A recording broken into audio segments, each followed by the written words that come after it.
Good morning, class. Now, today we'll discuss what is a convection, what are its types, right? What are the different types of flows, and how those boundary lines vary with those kind of flows. So, we'll start with the definition of the convection, which means it is the process of heat transfer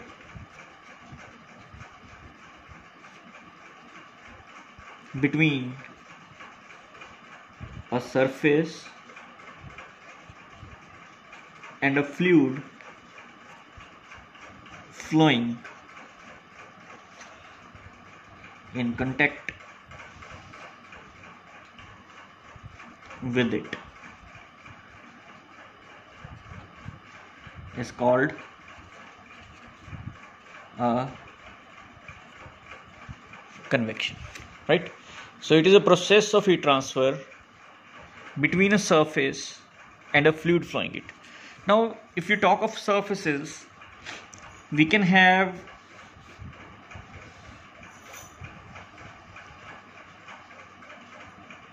flat plates, right? We can have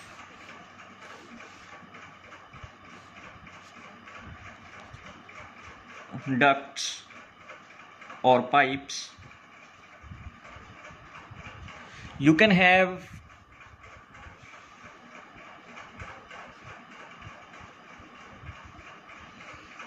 the blades, right? You can have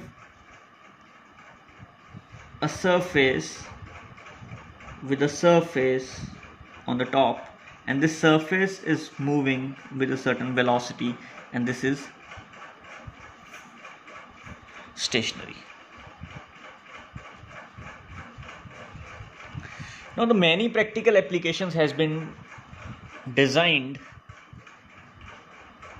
where we find these kind of problems, these kind of applications by which the heat is being involved and we have to transfer the heat from it, right?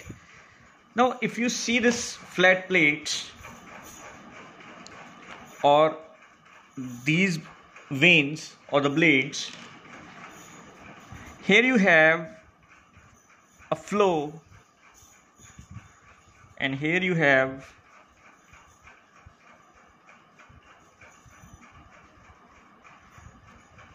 a flow. Now, these two kinds of flows, we call it as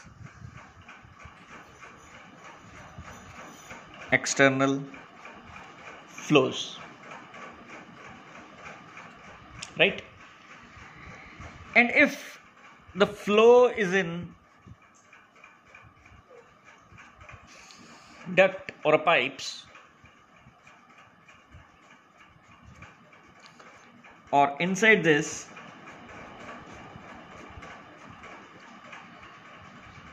then we call it as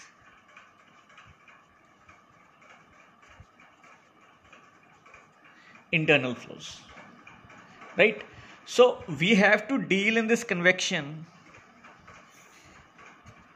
with these two types of flow problems, where there are applications in which the fluid is flowing externally on the surface or inside, we call it as the internal fluids. Now, this kind of a problem is very common, and this kind of flow is called as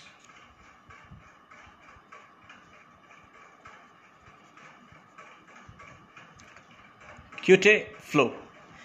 Now, why this is an important term in this? Because there are many applications, like you can have lubrication problems,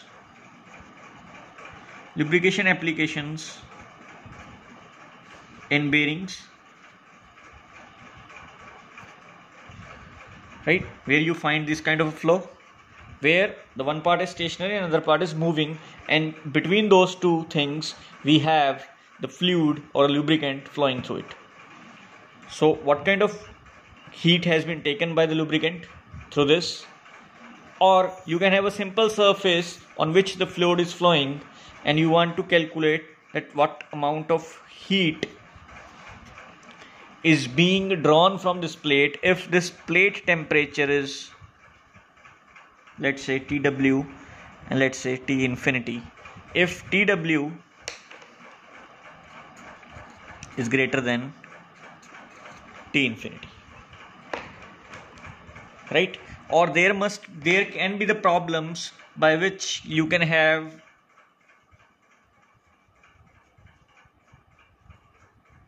the constant heat flux or a constant TW temperature, right, in this ducts or pipes. Now when we talk of the flow, right, in your fluid mechanics you have studied the two types of flows. One is called as laminar and one is called as turbulent. Now before studying this convection, we also know to understand that what are these two kinds of flows. So if you studied your fluid mechanics, right, so the laminar flows are those flows in which the fluid particles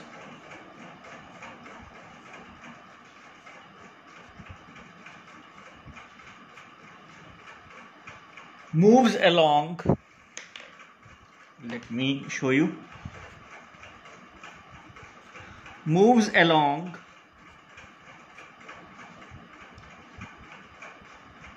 one streamline only, right? So this is one stream, this is second stream, this is third stream, and they are moving along one stream only. So these kind of flows are called as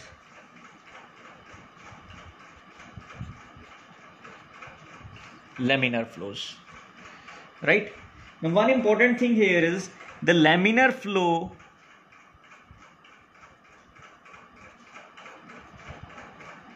exists only in viscous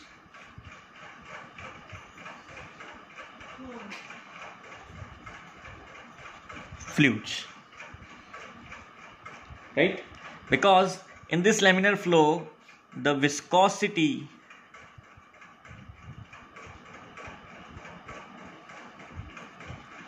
plays predominant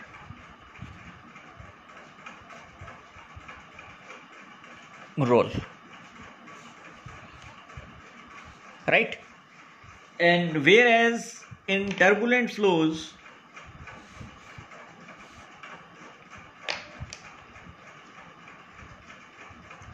the molecules can cross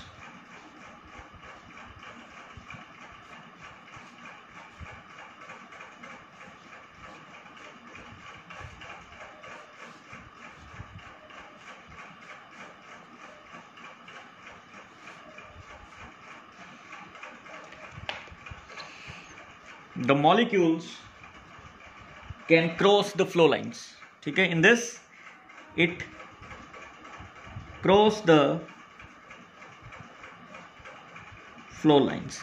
Here they will be parallel, right? All streamlines are parallel, and here the all streamlines will cross the flow lines, and the velocity of molecules changes its magnitude and direction from point to point, right? So this kind of flow we call it as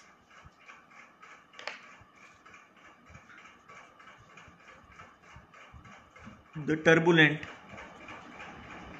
flow, right? Now when a fluid attains a particular temperature, right, so the fluid may change its state from laminar to the turbulent in our problems of convection, right? So we have to study these two types of flows before starting the convection part. Now in convection we have to study the forced convection and the free convection. So let us discuss what is a forced convection and what is the free or natural convection, right? Now if the flow is caused by an external device, that is by pump or blower, right? So this kind of heat transfer by this flow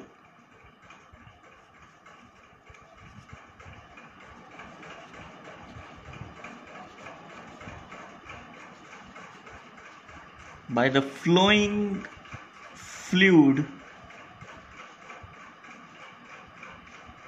is called forced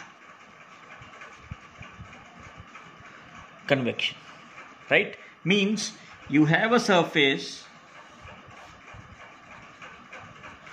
so here the flow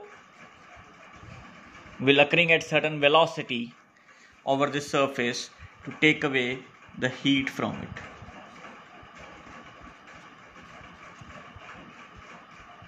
it, right? The condition is that this temperature must be greater than this temperature. So this kind of convection we call it as a forced convection.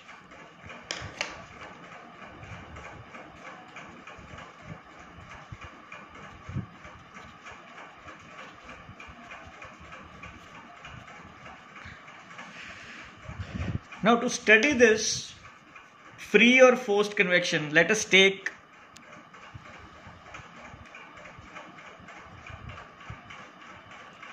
one plate at a temperature, let's say T wall,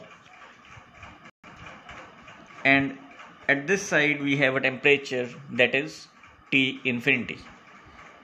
Now in this free convection or a natural convection, there is a condition that there is no bulk flow, right?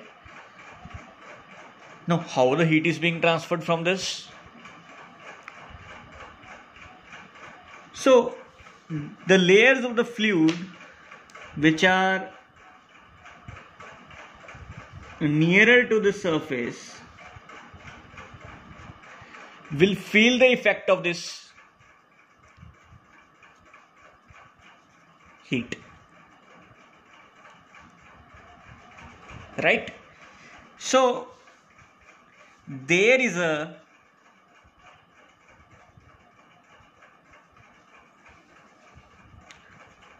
temperature difference, number one, right? As there is a temperature difference, so there is a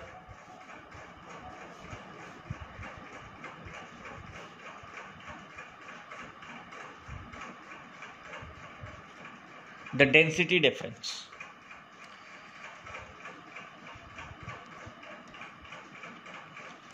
Now, due to this density difference, right, the layer which is nearer to the surface will have high temperature as compared to the layers which are away from this surface. Now, this effect of this will cause here as low density,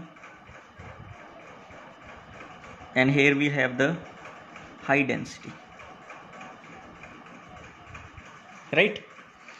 So due to the temperature difference, we'll have the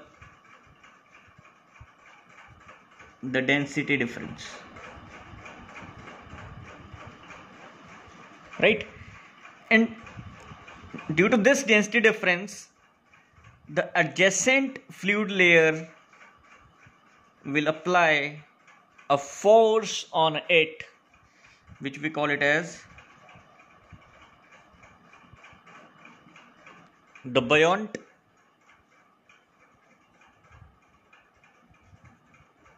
force, right?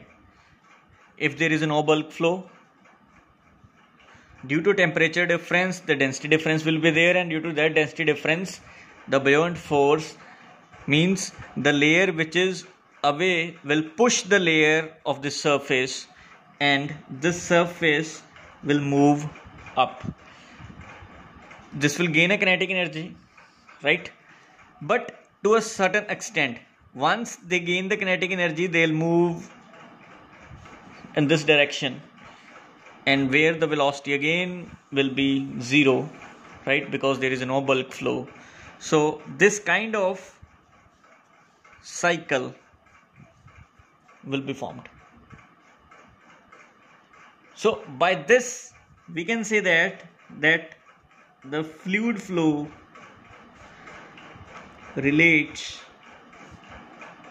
with heat flow, right? So this kind of phenomena by which heat is being transferred from the fluid caused by this buoyant forces is called as natural convection. Why the term is free connected to this? Because we can say that there is no mechanical work. Of course, we need a mechanical work to heat this plate, right? But somehow we can say that then there is no mechanical source for this kind of a heat transfer, so we call it as a free convection, right? So we have to study these two types of convections and the problems related to that. Earlier we have done many, in our previous lectures we have found many relations which has been derived through the continuity equation, the momentum equations, and the energy equations. So let's summarize or revise that kind of thing to start the forced convection concept, right? So what we have discussed there,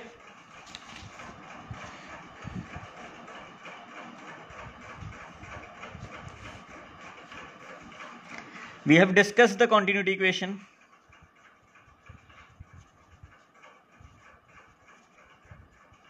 which says that du by dx plus dv by dy is equal to 0, right? Then we have discussed the momentum equations, where we have discussed that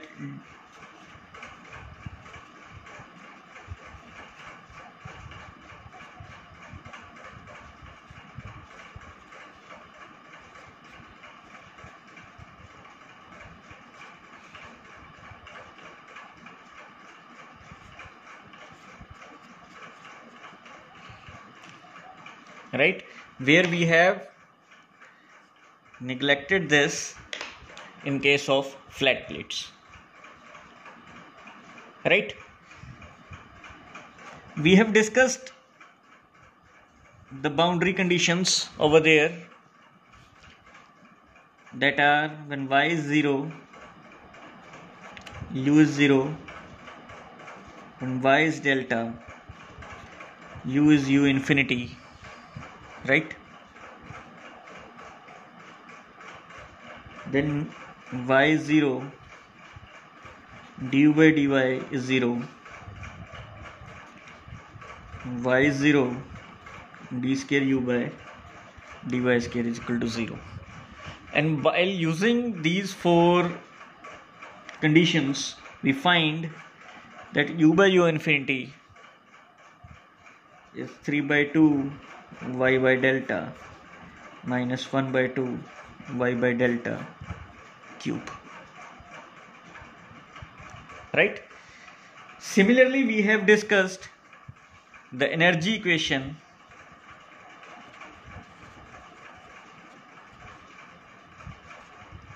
where you get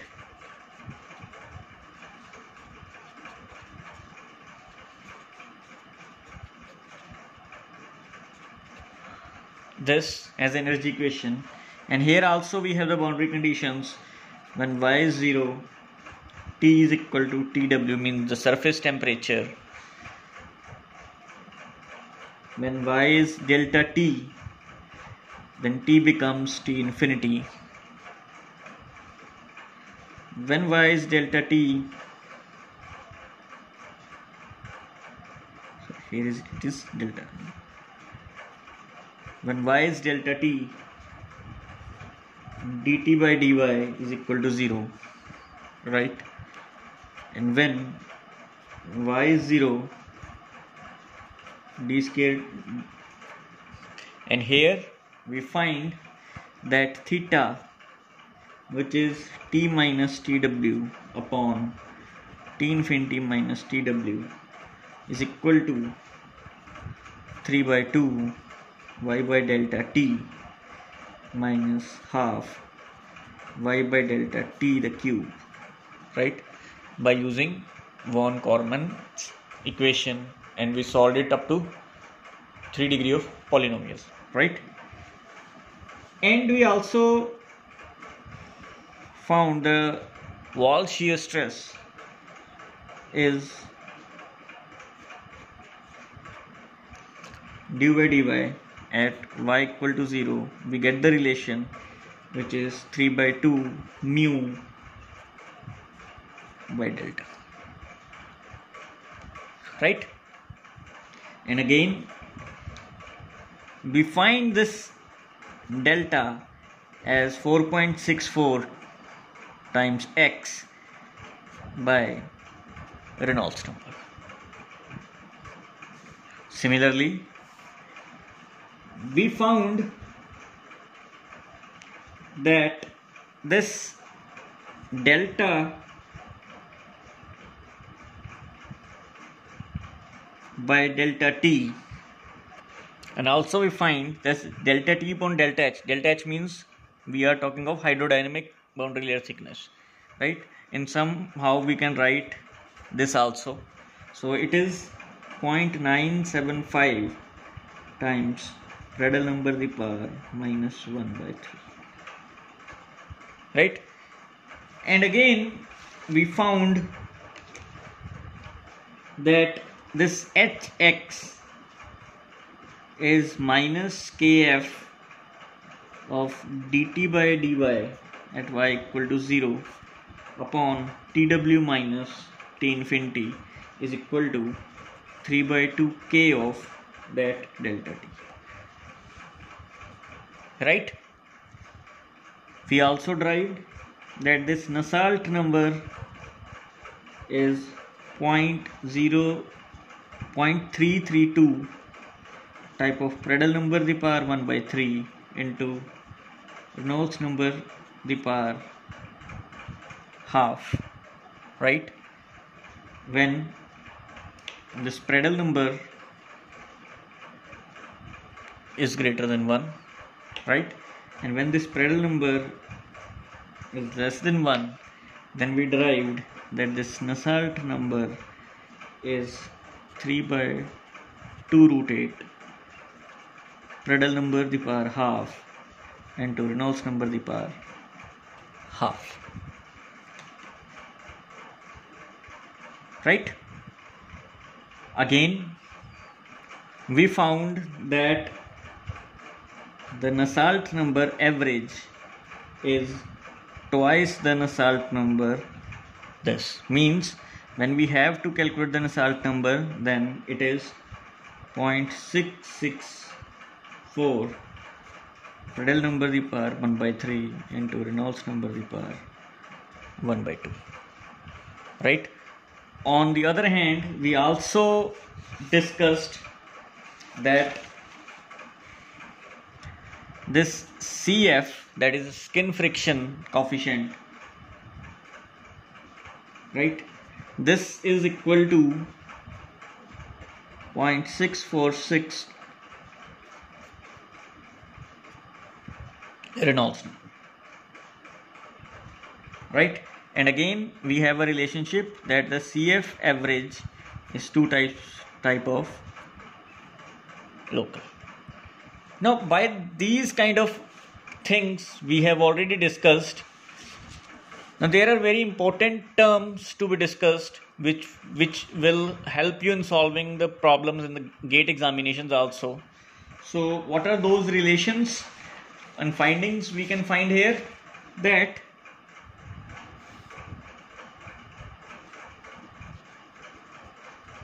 important relations, number 1, that delta is directly proportional to under root x. Now how we can say this? Delta is under root this. See this relation, right? And there are 3 numbers which we have derived, that are the Nusselt number, the Reynolds number, and the Prandtl number, right? So if you put this UL, L means x, right, at particular. So if you put here, it will be under root of x, right? And this x is under root x into under root x, means if delta is root x into root x by root x, so you'll get it is directly proportional to this thing, right? Second thing you got that this delta t is also proportional to under root of x. Why? From this relation, right? If this is proportional to this and this is proportional to this, right? So you can say this is also proportional to this under root of x. One more important thing, that this is proportional to the kinematic viscosity. Again, from this relation you can relate it, because you can write this delta as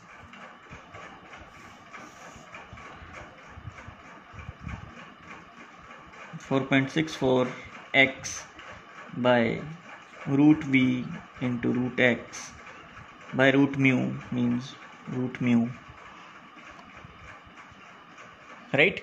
So it is directly proportional to the viscosity, right? Fourth, that hx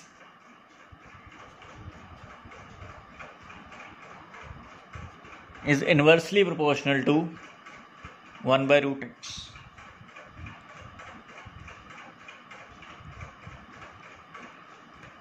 Right? Because you know that the Nusselt number is hx by k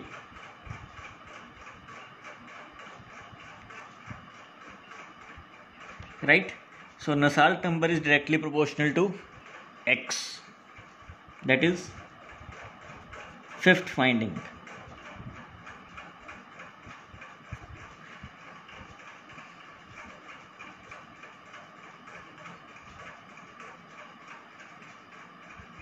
Right? And from here also you can say that the h is inversely proportional to this, because you can write this x as root x by root x upon root x.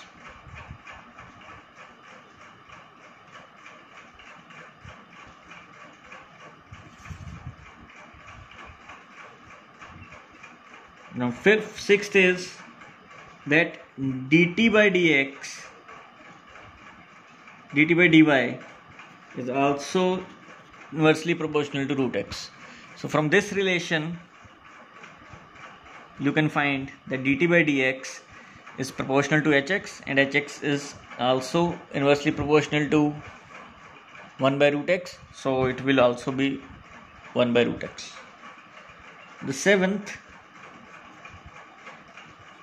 the shear stress is also proportional to root x. Why I am explaining you these important relations? Because from these relations many questions has come in GATE examination, right? So it will help you in solving the GATE problems directly, because there may be the questions which relates to these formulas, right? So this is a summary what we have done till date in this convection series. Thank you.